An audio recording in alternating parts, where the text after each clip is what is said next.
Minister of Foreign Affairs Fred Mitchell is preparing for talks geared toward reaching agreement over the Cuban migration issue. Several international meetings have been planned to address the matter.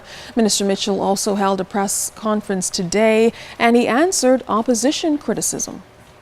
They're not the predominant group to illegally enter the Bahamas, but their abuse claims, asylum demands, and well-publicized protests of late pushed their petitions to the top of the diplomatic agenda.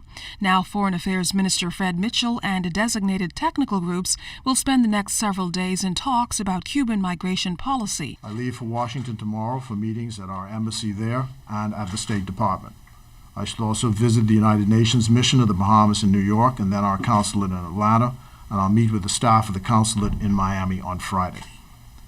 The purpose of this is to brief all staff on the recent events, to introduce the new ambassadors, and to speak with the U.S. State Department about new proposals to deal with current issues.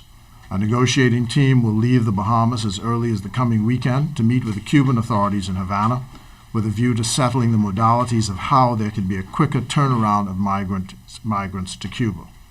And we expect that a new agreement will be in place shortly. Meantime, Minister Mitchell met Sunday morning with the Prime Minister and a retired appeals court justice about settling the terms of reference which will guide the review of the alleged abuse investigation due to be completed within 30 days of that review.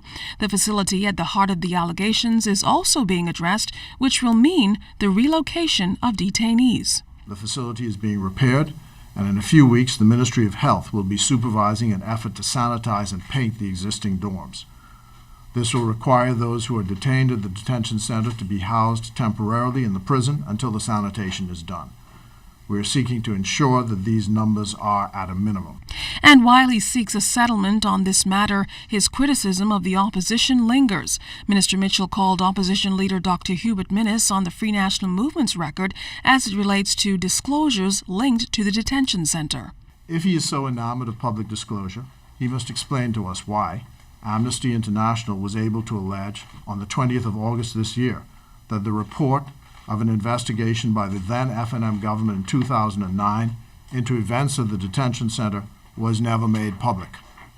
Dr. Minnis was a cabinet minister at the time.